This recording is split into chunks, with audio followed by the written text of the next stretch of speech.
बहुत समय पहले की बात है। दूर किसी राज्य में हरिपुर नाम का गांव था। एक दिन उस गांव के दो निवासी मोहन और श्याम जंगल के रास्ते से अपने गांव लौट रहे थे। वे दोनों बातों में मग्न थे।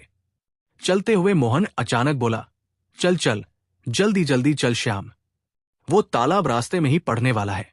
और सुन, जैसे ही वो तालाब आए ना, अपने कदमों की रफ्तार तेज कर देना। अरे क्या कहूं तुझको भी, मैंने कहा था कि दूसरे रास्ते से जाओ, पर तू है कि माना ही नहीं। पता नहीं क्या कहूं तुझे, जल्दी जल्दी चल। ये सुनकर श्याम हंसते हुए बोला, क्यों भाई, क्या डर लग रहा है? बकवास मत कर मोहन। अरे मैं भी वैसे तो काफी समय से सुनता आ रहा हूं कि उस तालाब में एक काला हंस रहता है जो सामने आकर सवाल पूछता है। पर काला हंस हो या सफेद हंस, कभी भी मनुष्य की आवाज में बात कर सकता है क्या? नहीं ना। श्याम इतना कह ही रहा था कि मोहन घबरा उठा। तालाब आ गया, जल्दी जल्दी चल, अरे जल्दी जल्दी चल श्याम। मोहन ने श्याम का हाथ पकड़कर लगभग भागने लगा, लेकिन अगले ही पल तालाब से रंग बिरंगी किरणें फूटीं और वहां एक काला हंस प्रकट हुआ। काले हंस को देखकर मोहन और श्याम डर गए। तू तो बिल्कुल ठीक कह रहा था रे मोहन, यहां तो सच में काला हंस रहता है। हे भगवान! काला हंस बोला, मैं जानता हूं कि तुम दोनों यहां से तेजी से भाग रहे थे, लेकिन चाहे जितना भी तेजी से भागो, मुझसे नहीं भाग सकते जब तक मेरे सवाल का उत्तर नहीं दोगे। यहां से नहीं जा पाओगे।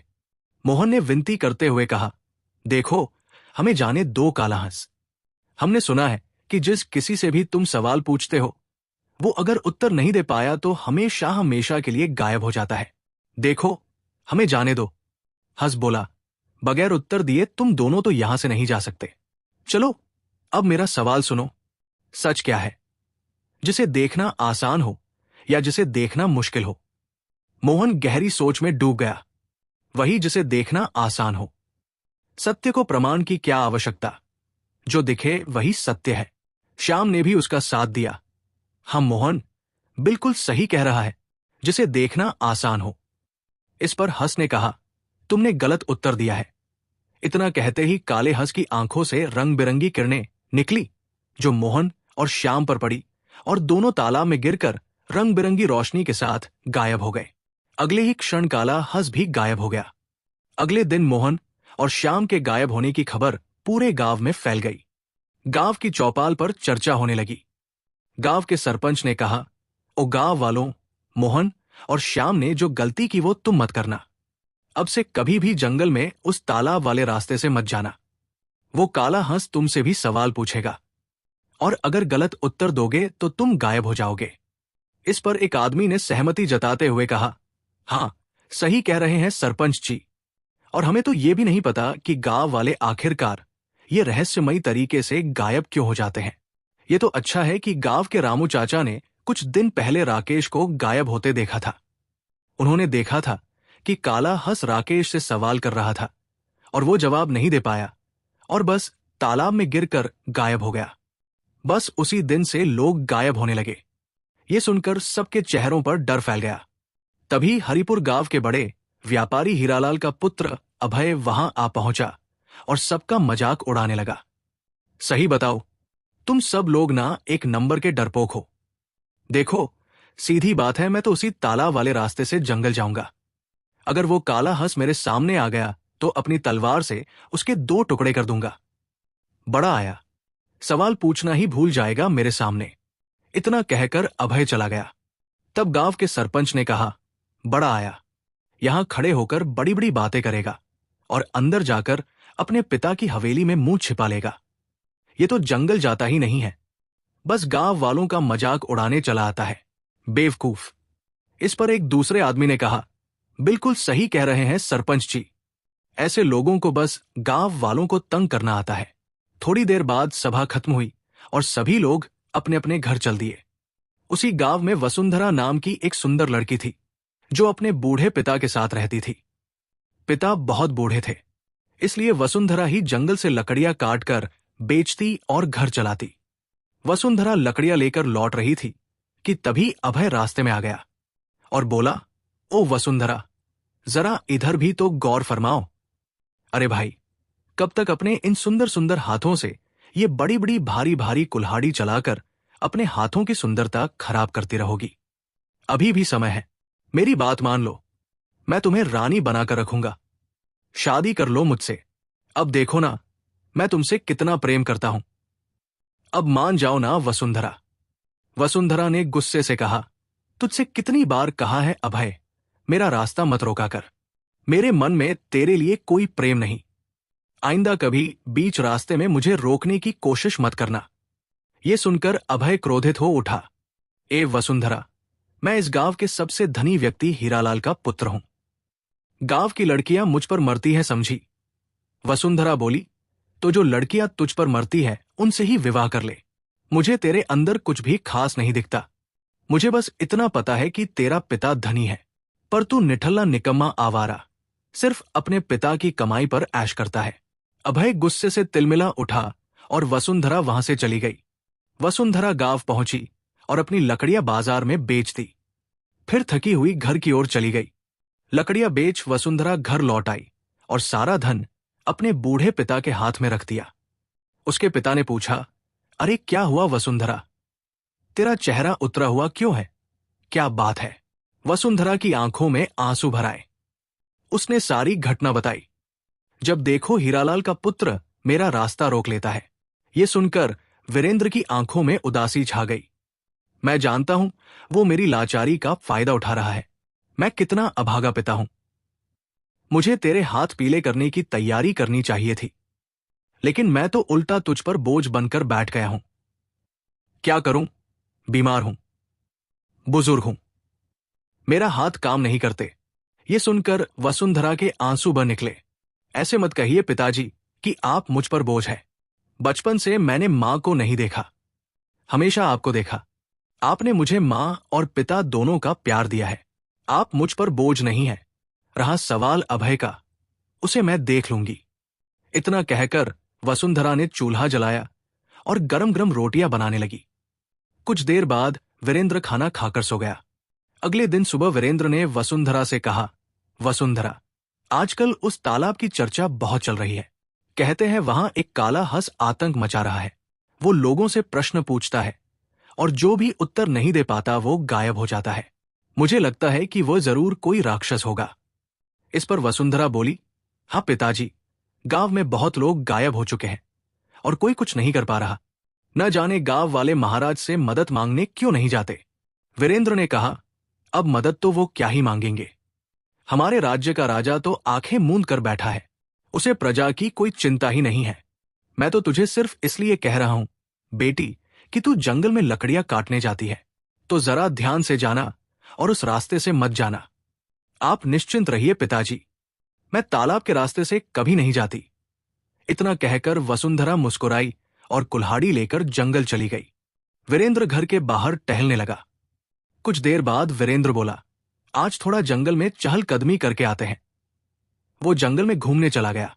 जंगल की सुंदरता देखते देखते उसे पता ही नहीं चला कि वो तालाब के नजदीक पहुंच चुका है।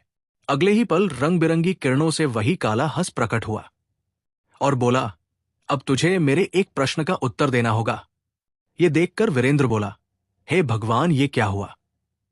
मैं तो वही गलती कर बैठा जो अपनी बेटी को मना कर रहा था और खुद ही टहलते टहलते तालाब के पास आ गया। हे भगवान, हंस ने कहा, अब मेरे सवाल का जवाब दे, तभी वापस जा पाएगा। काले हंस ने वही सवाल पूछा जो उसने मोहन और श्याम से पूछा था, लेकिन वीरेंद्र उत्तर नहीं दे पाया। अगले ही पल वीरेंद्र तालाब में गिरा और रंग बिरंगी किरणों के साथ गायब हो गया। काला हंस भी गायब हो गया। ये दृश्य दूर से गांव का एक व्यक्ति देख रहा था। हे भगवान, वीरेंद्र चाचा भी गायब हो गए। ओहो, मुझे ये बात तो तुरंत वसुंधरा को बतानी चाहिए। वो व्यक्ति दौड़ता हुआ वसुंधरा को ढूंढने लगा, मगर वो उसे नहीं मिली। शाम को जब वसुंधरा घर लौटी, उसके पिता घर पर नहीं थे। वसुंधरा ने सोचा, पिताजी हमेशा घर पर रहते हैं, आज कहां चले गए? तभी वो व्यक्ति वहां पहुंचा। वसुंधरा, अरे वसुंधरा, अरे भाई, मैं सुबह से तुम्हें ही ढूंढ रहा हूं। तुम्हारे पिताजी अब तुझे कहीं नहीं मिलेंगे। वसुंधरा ने चौंक कर पूछा, क्या बकवास कर रहे हो तुम? गांव वाले ने पूरी घटना वसुंधरा को बताई। मैं बहुत दूर खड़ा था। मैंने अपनी आंखों से देखा काला हंस प्रकट हुआ। उसने वीरेंद्र चाचा से प्रश्न किया। वो उत्तर नहीं दे सके और गायब हो गए। इतना कहकर वो व्यक्ति चला गया। अगले दिन वीरेंद्र के गायब होने की चर्चा और अफवाहें पूरे गांव में फैल गई।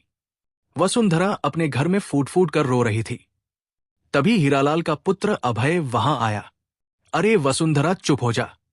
इतनी चिंता क्यों कर रही है? तेरा बूढ़ा पिता वैसे भी इतना बूढ़ा हो चुका था कि कुछ समय बाद तो चला ही जाता।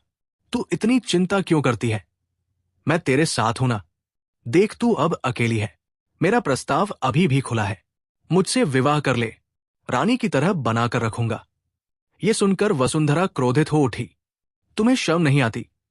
मेरे पिता गायब हो गए और तुम विवाह की बात कर रहे हो। चले जाओ यहां से। अभय तमतमा कर बोला। अरे बस, बहुत हो गया। मुझे अपमानित करने की भी एक हद होती है। अब तेरे ऊपर से तेरे पिता का साया उठ गया है। अब तू अकेली है। तेरे जैसी भिखारी की बेटी से गांव में कोई विवाह नहीं करेगा। समझ नहीं आता क्या? जब सब इनकार कर देंगे ना, तब नाक रगड़ती हुई मेरे दरवाजे पर आएगी। ये मैं सीना ठोक के दावे के साथ कहता हूं। बात करती है। इतना कहकर अभय वसुंधरा का अपमान करते हुए वहां से चला गया। वसुंधरा फूट फूट कर रोने लगी। कुछ देर बाद उसने आंसू पोंछे और खुद से कहा, गांव वाले अपने प्रियजनों को खोकर चुप बैठ गए होंगे, लेकिन मैं उन लोगों में से नहीं हूं। मैं अपने पिता को वापस लाकर रहूंगी। मैं महाराज से मदद मांगूंगी। अगले दिन वसुंधरा राजा अर्जुन के महल के राज दरबार में पहुंची। महाराज, मेरा नाम वसुंधरा है और मैं हरिपुर गांव की रहने वाली हूं। इतना कहकर वसुंधरा ने सारी घटना राजा अर्जुन को बताई।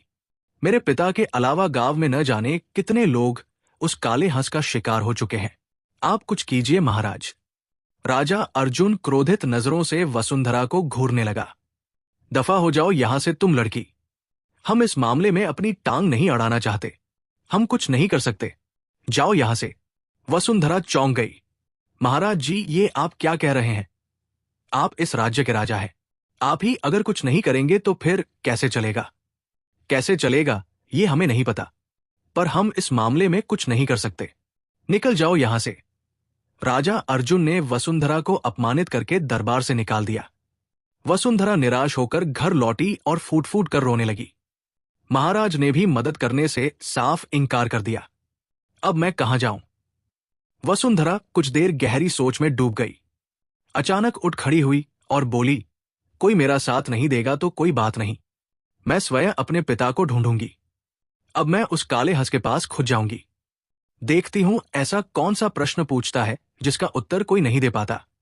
इतना कहकर वसुंधरा घर से बाहर निकली और जंगल की ओर चल दी। रास्ते में उसे सरपंच मिला।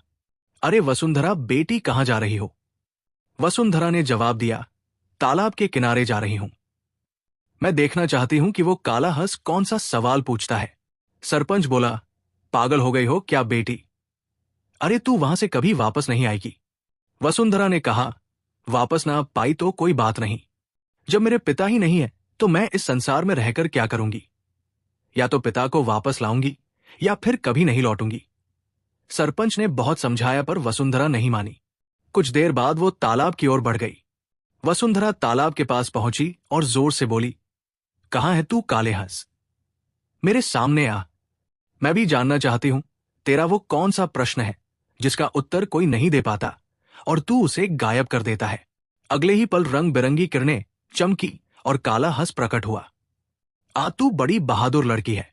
अब तक जितने भी लोग यहां पर आए डर कर आए, लेकिन तू पहली लड़की है जिसने खड़े होकर मुझे आवाज लगाई। तेरी आंखों में बहादुरी है। अब मुझे लगता है कि तू मेरे प्रश्न का उत्तर दे देगी। सुन, सवाल यह है कि सच क्या है जिसे देखना आसान हो या जिसे देखना मुश्किल हो। वसुंधरा क्रोधित हो उठी। बस इतने से सवाल के लिए तू लोगों को गायब कर देता है। जवाब सुन, सच वही है जिसे देखना मुश्किल हो, क्योंकि आसान सच हर कोई देख लेता है, लेकिन असली सच वही होता है जो दिल की गहराई में छुपा होता है। यह सुनकर काला हंस प्रसन्न हो गया। तुम पहली हो जिसने मेरे प्रश्न का सही उत्तर दिया। इसका मतलब तुम ही हो जो मुझे श्राप से मुक्त कर सकती हो। वसुंधरा ने पूछा, क्या मैं तुम्हें श्राप से मुक्त कर सकती हूं? इसका क्या मतलब? हंस ने बताया, सुनो, मैं काला हंस नहीं बल्कि मैं कोई और हूं, और मैं कौन हूं ये मैं अभी नहीं बता सकता, लेकिन तुम मुझे श्राप से मुक्त कर सकती हो। आओ मेरे पीछे आओ। इतना कहकर काला हंस तालाब में कूद गया। वसुंधरा चौंक गई। ये तो तालाब के अंदर कूद गया, जरूर तालाब में कोई रहस्य है। अगले ही पल वसुंधरा भी तालाब में कूद गई। तालाब में कूदते ही वसुंधरा ने अपने आप को एक विशाल महल में पाया। वहां एक बड़ा पिंजरा था, जिसमें उसके पिता मोहन, श्याम और गांव के बाकी लोग कैद थे, जो तालाब के पास हंस का शिकार बन गए थे। तभी काला हंस रंग बिरंगी किरणों के साथ प्रकट हुआ। तुम इन्हें आसानी से आजाद कर सकती हो, लेकिन पहले तुम्हें एक कार्य करना होगा। वसुंधरा ने पूछा, कौन सा कार्य? हंस ने जवाब दिया, इस तालाब के अंदर एक जादुई दुनिया है। हजारों वर्ष पहले एक राजा ने साधु संतों की मदद से इस दुनिया को बनाया था, सिर्फ एक तलवार को सुरक्षित रखने के लिए, और वो तलवार इस महल से बाहर घने जंगलों में एक गुफा में रखी है। तुम्हें उस तलवार को लाना होगा। वसुंधरा बोली, उस जादुई तलवार का रहस्य क्या है? हंस बताया, वो तलवार जिस भी राजा या राजकुमार के पास होगी, उसे कोई नहीं हरा सकेगा। वो संसार का सबसे शक्तिशाली राजा बन जाएगा। अब जाओ, लेकिन ध्यान रखना वो तलवार जीवित होगी। जब तुम उसे छुओगी, वो तुमसे एक प्रश्न पूछेगी। गलत उत्तर दिया तो तुम भी श्रापित हो जाओगी मेरी तरह। सही उत्तर दिया तो वो तुमसे एक कार्य करवाएगी, और कार्य पूरा हुआ तो तलवार तुम्हें मिल जाएगी।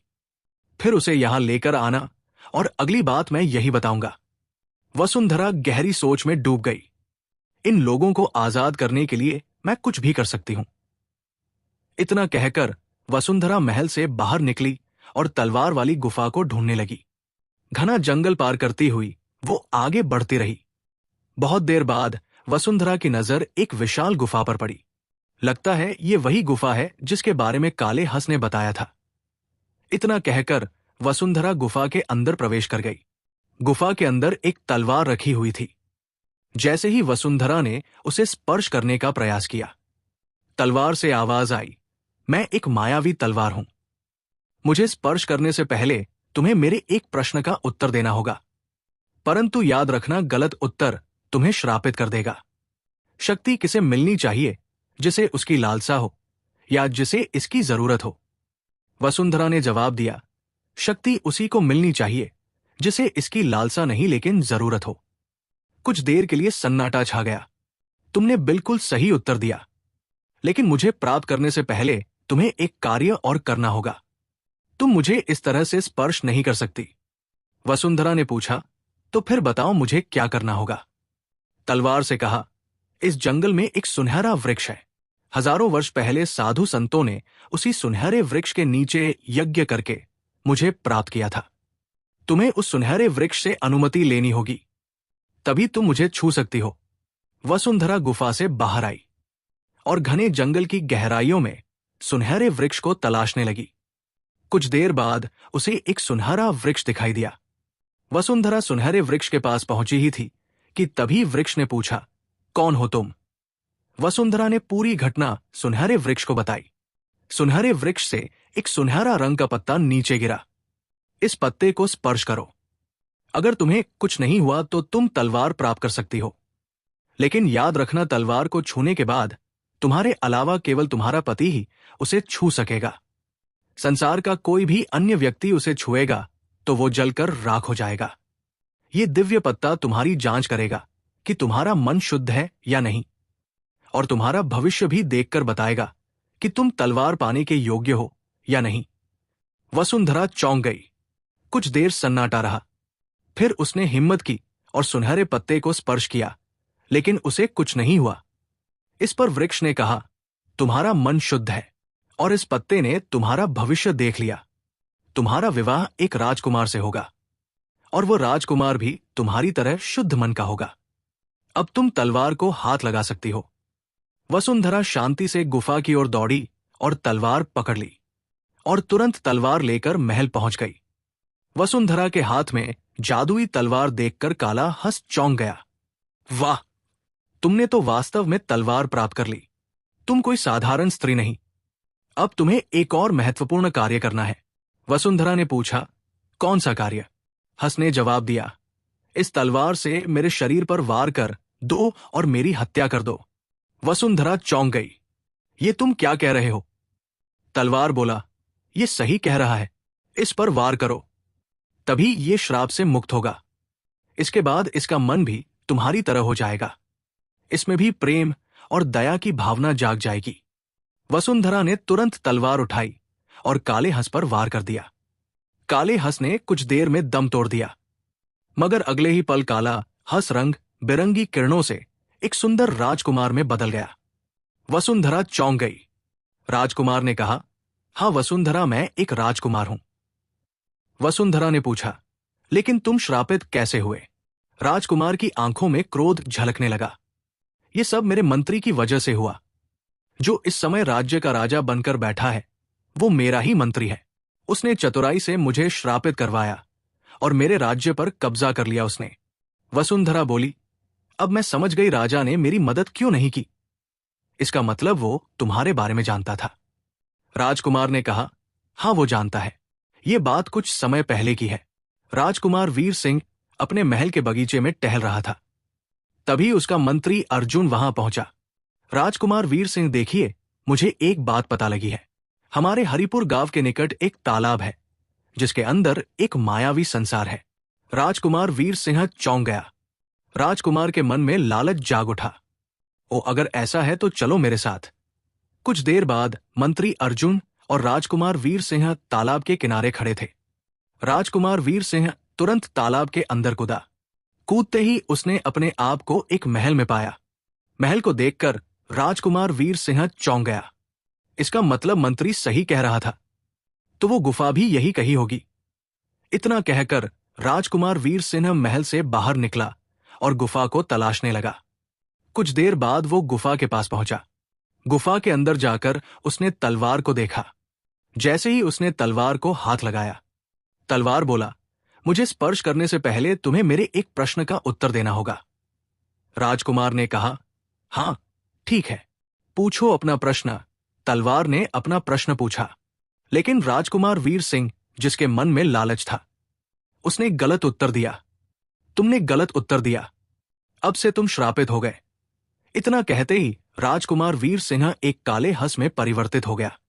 तलवार ने कहा, अब तुम तब तक श्राप से मुक्त नहीं हो सकते जब तक कोई सच्चा मनुष्य मुझे प्राप्त नहीं कर लेता और इस तलवार से तुम्हारी हत्या नहीं कर देता। श्रापित होने के बाद तुम इस संसार में भी रह सकते हो और उस तालाब के ऊपरी दुनिया में भी, लेकिन तुम तालाब की सीमा में ही रहोगे।